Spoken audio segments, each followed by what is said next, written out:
అందరూ ఆ రోజు లక్ష్మీ పూజ చేస్తారు కదా, ఎట్లా చేయాలి గురుగారు ఆథెంటిక్గా? అంటే మీరు చెప్తే అది ప్రామాణికమని మేము నమ్ముతాము. ఎందుకంటే రకరకాలుగా చేస్తుంటారు, ఏదో కాస్త ఏదో చేసేస్తుంటారు. నిజానికి ప్రామాణికంగా ఎలా చేయాలి, ఏం చేయాలి? లక్ష్మీదేవిని ఆరాధన చేసినప్పుడు మహాకాళి, మహాలక్ష్మి, మహాసరస్వతి దేవతా స్వరూపిణిగానే ఆరాధన చేస్తారు. రైట్. ఏ పూజ చేయడానికైనా విఘ్నేశ్వరుని యొక్క ఆరాధన చేస్తారు. ఓకే. పసుపు గణపతిని చేసుకుని ఆయనతోటి సంకల్పం చెప్పుకుని ఫలానా కల్పోక్త విధానంలో నేను ఫలానా అమ్మవారి యొక్క ఆరాధన చేస్తున్నాను, విఘ్నాలు రాకుండా చూడు అని చెప్పి ఫస్ట్ పశు విఘ్నేశ్వరుని ఆవాహన చేసుకుని దానికి ధ్యానావాహనాది షోడశోపచార పూజ. ధ్యానము ఆవాహయామి, ఆసనం సమర్పయామి, పాదయో పాద్యం సమర్పయామి, హస్తయో అర్ఘ్యం సమర్పయామి, ముఖే ఆచమనీయం సమర్పయామి, స్నపయామి, వస్త్రం సమర్పయామి, అలాగేనేమో ఆభరణాన్ సమర్పయామి, అక్షతాన్ సమర్పయామి, గంధాన్ ధారయామి, చందనాన్ సమర్పయామి, అలాగే ఇలా నైవేద్యము, ధూపము, దీపము, అలాగే హారతి. దీన్ని షోడశ ఉపచారములు అంటారు. అంటే 16 రకాలైనటువంటి ఉపచారములతోటి అమ్మవారిని ఎవరైతే ఆరాధన చేస్తారో, అమ్మవారనే కాదు ఏ దేవతారాధన చేసినా కూడా షోడశ ఉపచారాలతోటి పూజ చేస్తే వారు తొందరగా మనకి అనుగ్రహాన్ని ప్రసాదిస్తారు. కాబట్టి విఘ్నేశ్వర పూజ చేసుకుని అమ్మవారిని ధ్యానావాహనాది షోడశ ఉపచారాలతోటి పూజ చేస్తే అమ్మవారి యొక్క అనుగ్రహం మనకి కలుగుతుంది. అది ప్రామాణికమైనటువంటి పద్ధతి. ఇది పురాణోక్తంగానూ చేస్తారు, వేదోక్తంగానూ చేస్తారు. అంటే ఇప్పుడు ఉదాహరణకి నేనున్నాను, నాకు వేదం తెలుసు కాబట్టి వేదోక్తంగా చేస్తాను. ఈ మొదలు పెట్టేటప్పుడు ఆగమార్థంతు దేవానాం అని చెప్పి ఘంటానాదంతో మొదలు పెడతారు. ఒక్కొక్కళ్ళు కల్పోక్త విధానంలో పురాణోక్తంలో చేస్తారు. పురాణోక్తం అంటే మీరు కూడా చదవగలిగేటువంటి శ్లోకం, అది ఎవరైనా చదవచ్చు. శ్లోకంగా ఉంటుంది కాబట్టి దాంతో అయినా చేసుకోవచ్చు. ఇలా 2 పద్ధతుల్లోనూ చేసుకోవచ్చు. సో అంటే ఏం చేయాలి గురుగారు పూజా విధానం? అది ముందుగా ఆచమానం చేసుకుంటాము, కింద కూర్చుంటాము. కూర్చున్న తర్వాత ఘంటానాదం చేయాలి. ఏది పూజ ప్రారంభం చేసినా ఆగమార్థంతు దేవానాం గమనార్థంతు రాక్షసాం అంటే దేవతల్ని ఆహ్వానించడానికి, అక్కడ ఉండేటువంటి రాక్షసుల్ని దూరంగా పారద్రోలడానికి ఘంటానాదం చేస్తాం. చేసిన తర్వాత పవిత్రవా అనేటువంటి ప్రోక్షణ మంత్రం ఉంటుంది.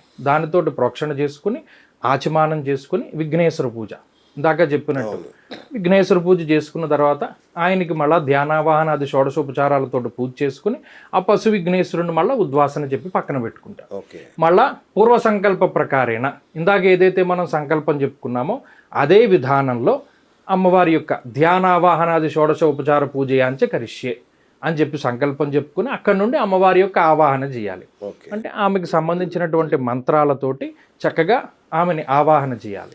అంటే అమ్మవారు అక్కడికి వస్తారు. ఇప్పుడు మీరు ఇంటికి వచ్చారనుకోండి, నేను మీకు మంచినీళ్ళు కావాలండి ఇలాగ అని అడుగుతాను. అలాగే అమ్మవారు వచ్చినప్పుడు అమ్మవారికి ధ్యానం సమర్పయామి, ఆవాహయామి, ఆసనం సమర్పయామి, కూర్చోవడానికి ఏదైనా ఆసనం, పాదయో పాద్యం సమర్పయామి, కాళ్ళు గడుక్కోవడానికి నీళ్లు, హస్తయో అర్ఘ్యం సమర్పయామి, చేతులు గడుక్కోవడానికి నీళ్లు, ముఖే ఆచమనీయం సమర్పయామి, తాగడానికి నీళ్లు. ఇలా మొదలుపెట్టి షోడశ ఉపచారాలతోటి పూజ చేసి అప్పుడు ఇందులో కొన్ని రకాలైనటువంటి పద్ధతులు ఉన్నాయి. సాధారణంగా ఇలా చేసుకోవచ్చు, లేదు కొంత విశేషంగా అమ్మవారిని ఆవాహన చేసుకోవచ్చు. అంటే ఏంటి, కొన్ని విశేషమైనటువంటి ద్రవ్యాలు అమ్మవారిని, లక్ష్మీదేవికి సంబంధించినటువంటి సుగంధ ద్రవ్యాలు, లేకపోతేనేమో అమ్మవారికి ఇష్టమైనటువంటి కొన్ని వస్తువులు ఉన్నాయి, గవ్వలు కానీ లేకపోతేనేమో గోమతి చక్రాలు కానీ, వీటిని ఉపయోగించి పూజ చేసుకోవచ్చు. ఇది ఒక రకమైనటువంటి పద్ధతి. ఇంకా విశేషించి నేను చేసుకుంటాను అంటే కూడా కొన్ని రకాలైనటువంటి పద్ధతులు ఉన్నాయి. యంత్ర ప్రతిష్టాపన చేసుకోవడము, విగ్రహ ప్రతిష్టాపన చేసుకోవడము, కలశ స్థాపన చేసుకోవడము, ఇలా చేసుకుని అమ్మవారికి సంబంధించినటువంటి షోడశ ఉపచారాల్లో ఉదాహరణకి మనం ఏదైనా వస్త్రార్థం అక్షతాం సమర్పయామి అంటాడు, అంటే వస్త్రాల బదులు అక్షతలు వేస్తున్నాను. అలా కాకుండా అమ్మవారికి వస్త్రం సమర్పించవచ్చు. ఆభరణాన్ని సమర్పయామి, ఏదైనా ఆభరణం సమర్పించవచ్చు. అలా వారి వారి శక్తి కొద్దీ విశేషమైనటువంటి పూజలు కూడా చేసుకునేటువంటి వారు ఉంటారు.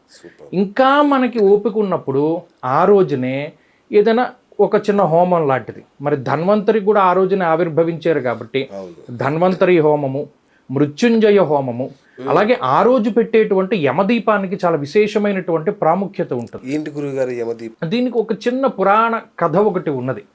ఒక యువరాణి ఉంటారు, ఆమె ఒకరిని వివాహం చేసుకుంటారు. పూర్వం కొన్ని రోజుల క్రిందటో లేదా ఆ తర్వాతన ఆమెకు ఒక విషయం తెలుస్తుంది.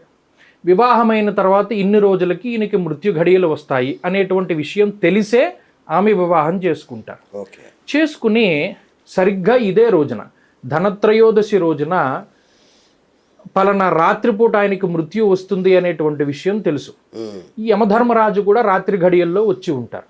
ఈమె ఏం చేస్తారు అంటే యమధర్మరాజు లోపలికి ప్రవేశించకుండా బయట పెద్ద పెద్ద దీపాలన్నిటినీ కూడా ఉంచుతారు.